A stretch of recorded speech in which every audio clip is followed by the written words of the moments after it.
Hoy es un día muy importante para millones de mexicanos, a pesar de que se conmemore equivocadamente en el santoral católico mexicano el llamado Día de la Virgen llamada de Guadalupe, cuando en su país original, desde luego España, la fecha de conmemoración es otra. Y yo quisiera que para ustedes fuera importante saber algo de lo que están conmemorando, celebrando el día de hoy. Víctimas quizá del tráfico infernal de la ciudad, del frío, de la contaminación, pero sobre todo de las hordas, que pudieran ser llamadas así, que a veces invaden la Ciudad de México durante algunos días previos a esta fecha y que supuestamente son un signo de la devoción, entre comillas, guadalupana, que prevalece desde algunos decenios, sobre todo aquí en la Ciudad de México. Pero para saber por qué estoy diciendo esto, que puede parecerles ofensivo, quiero leerles unos breves párrafos de un libro de Rafael Alarcón que se llama La Última Virgen Negra del Temple, que es el enigma templario, sobre todo de la Virgen de la Candelaria, pero trae consigo muchos datos de las vírgenes negras españolas. En la página 370 leemos lo siguiente. Cuentan las crónicas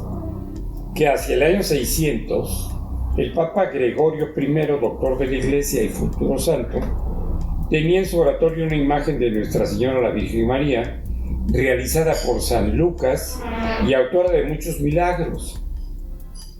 Deseando afianzar la fe entre los visigodos españoles,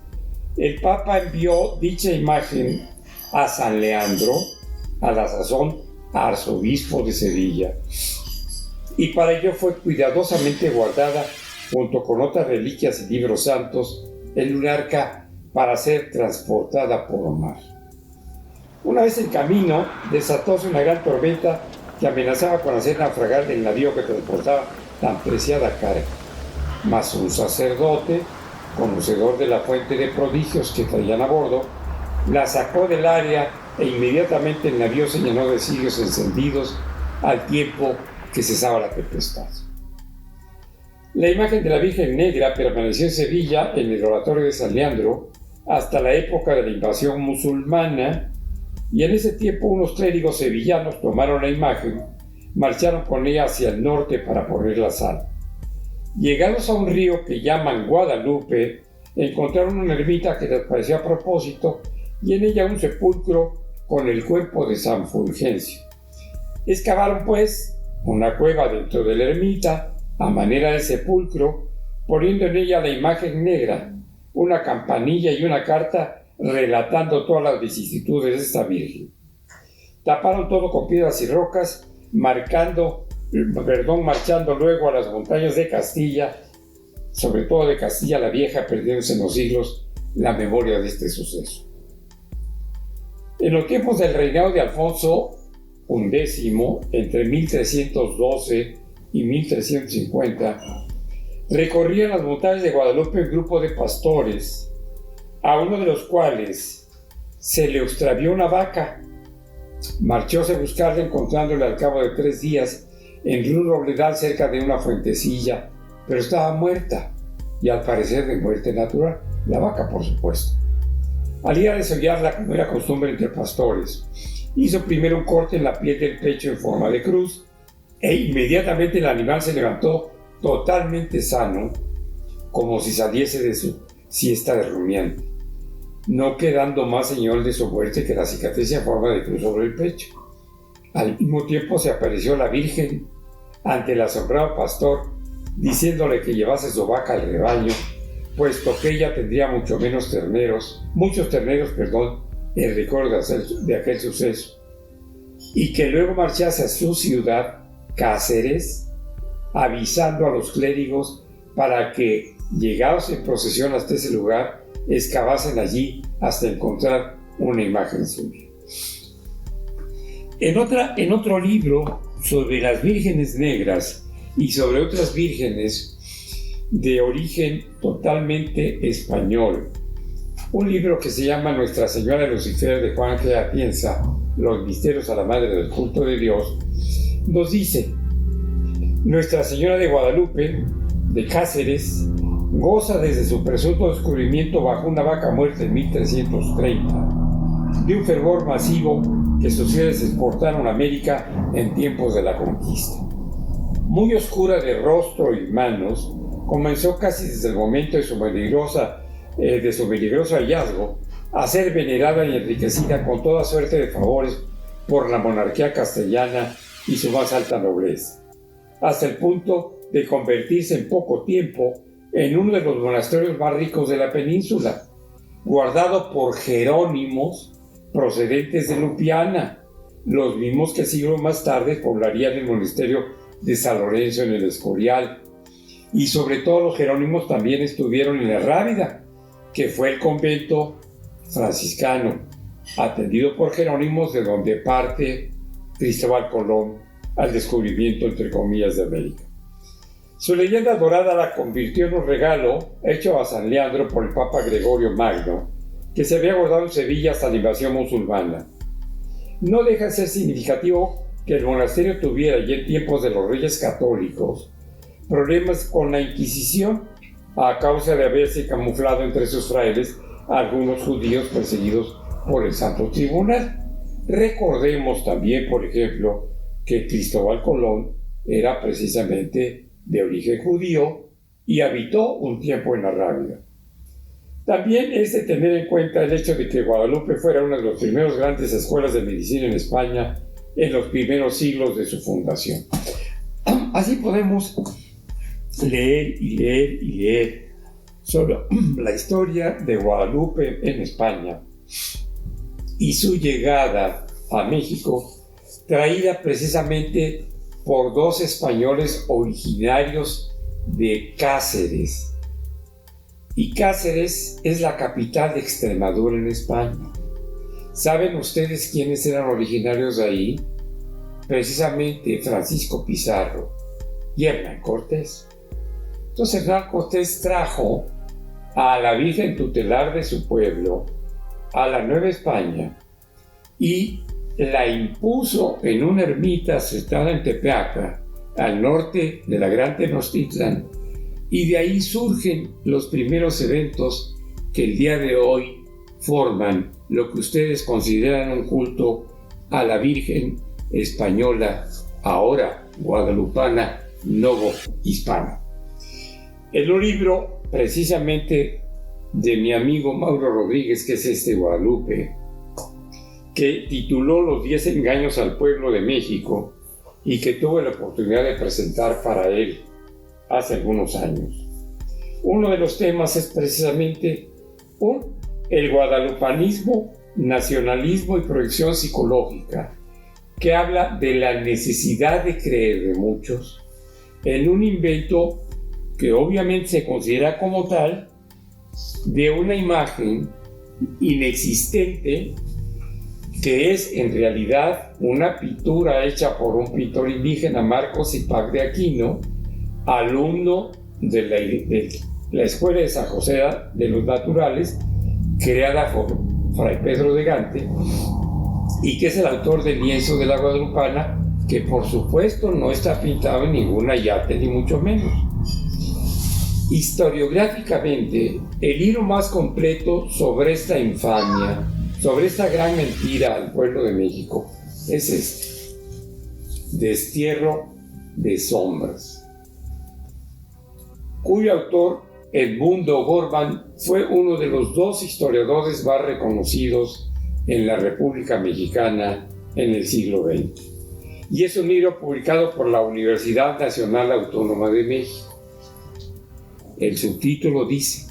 Luz en el origen de la imagen y culto de Nuestra Señora de Guadalupe del Tepeyac. ¿Y por qué insisten en el Tepeyac, no en Tepeaca? Pues porque la Virgen original, la Virgen de Guadalupe, es una virgen encontrada en España y trasladada precisamente a una pequeña ranchería pegada a Cáceres, que es la villa de Villuercas, que es cruzada por el río llamado Guadalupe. Así la Gran Villa de Guadalupe de España, la Gran Villa de la Morenita, se llama de la Morenita de Villuercas, es el sitio que podemos considerar original, de donde parte todo lo que después fue el mito de la guadalupana novohispana. Fíjese, habla aquí de la primitiva ermita, el doctor O'Gorman, y esta historiografía está ilustrada maravillosamente por todas las crónicas que hubo desde el siglo XVI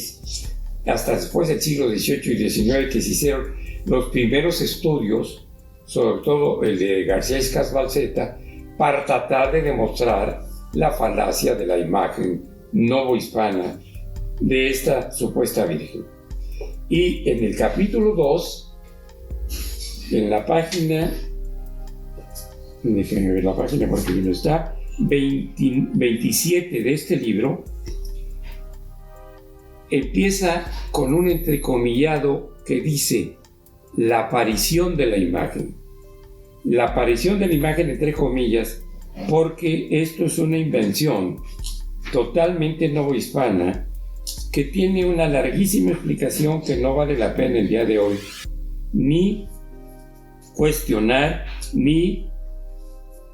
pues de alguna manera enseñarla al pueblo hoy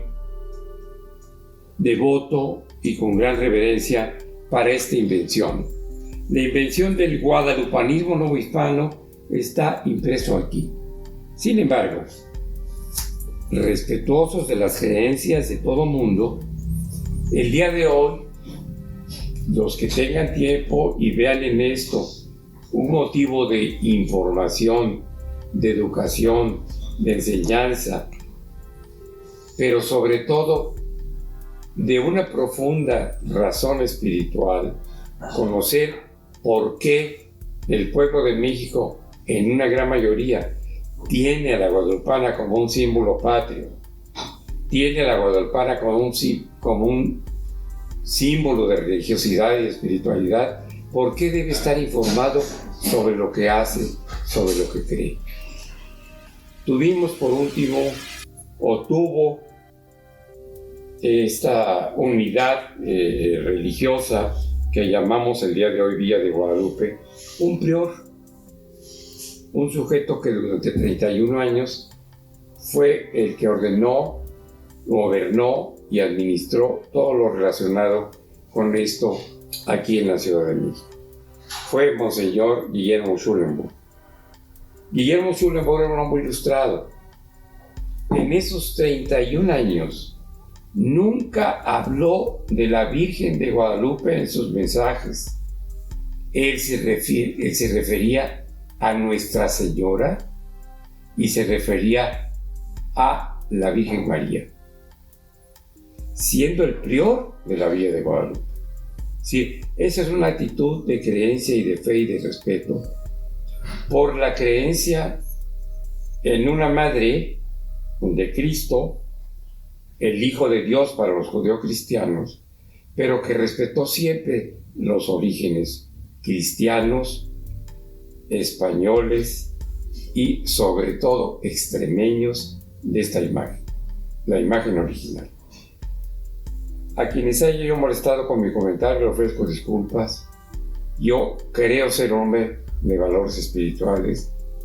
creo ser hombre de fe, no en unas figuras míticas, sino lo que significa realmente la superioridad espiritual y moral de muchos seres humanos que han entregado su vida al servicio de los demás y que tienen la práctica de una vida con las normas y principios morales que son los principios humanos, que han permeado la humanidad por muchísimos siglos antes de que se concibieran los principios judeocristianos. Ofrezco mis disculpas a quien se siente incómodo, pero a quien tenga esa necesidad de aprender, le recomiendo 2 libros básicos. Guadalupe, de Mauro Rodríguez, y este extraordinario libro de historiografía, Destierro de Sombras, del doctor Edmundo Gorman, editado por la Universidad Nacional Autónoma de México. Que tengan una buena tarde.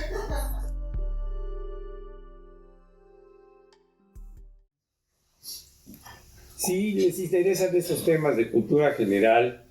y les puedan interesar algunos temas relacionados con mi profesión de médico psiquiatra, yo los invito a que se suscriban y nos den un like a mi página de Facebook y se suscriban con nosotros en YouTube y probablemente tengan la oportunidad no solamente de aceptar lo que yo puedo mencionar para ustedes, sino también ayudarnos con su crítica sana, con su crítica ilustrada, informada, porque para mí, en esta época de mi vida, como siempre lo ha sido, lo que yo sé, lo que yo creo, está fundamentado en lo que me han enseñado todos ustedes, tanto de mi profesión como de lo que es el barniz de cultura que el día de hoy quiero tener.